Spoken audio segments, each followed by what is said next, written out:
really want to get on this on a personal note. I kind of, because I think this is a reflection of who you are and what you've already discussed. But your efforts around the Adi Powell Memorial, would love for the viewers of this to give you the time and the slot to kind of talk about that and who Adi was and go through that. And then how the Wolfpack came about, because you've talked briefly about the walk. I know this is something that you're sort of pushing now and hoping to grow and support veterans.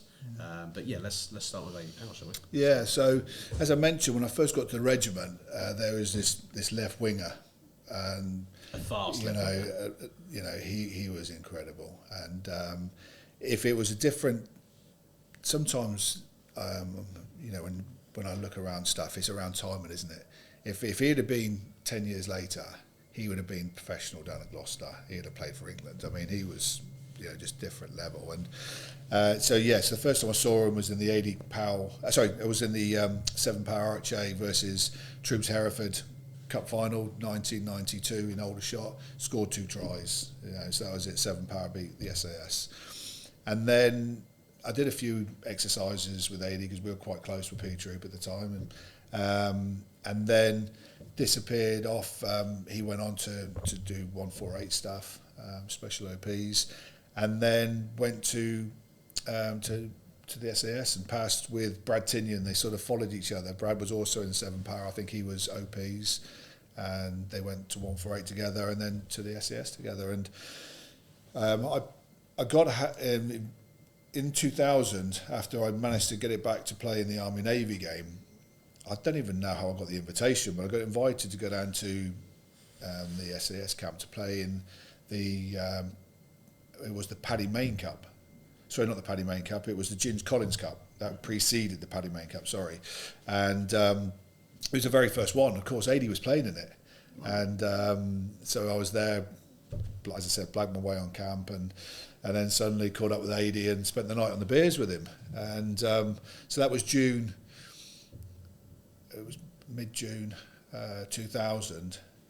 And then 2 months later, he was at Mount Kenya and coming back from there, and unfortunately was in an RTA, and tragically him and a sergeant, wall engineer, SAS, both got killed.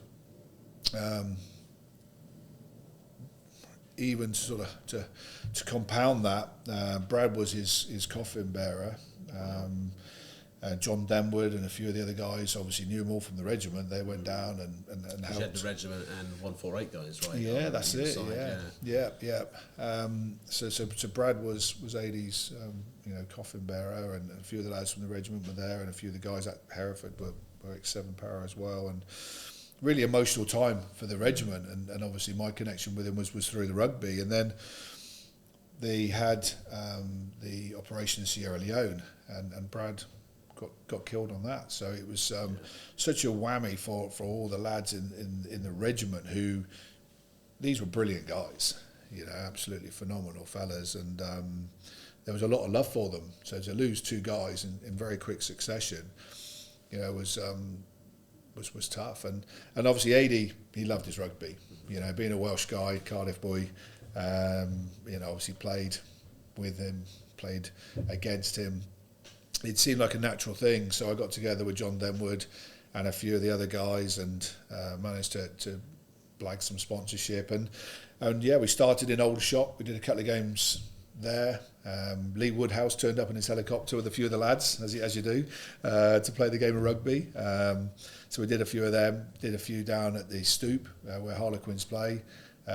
Great events. And then with the Army-Navy being at Twickenham, there was a rugby pitch straight opposite of Richmond College, and you'll probably remember that. The lads used to turn up with their backpacks and their beer and just camp out, and the rugby was just a thing that went on.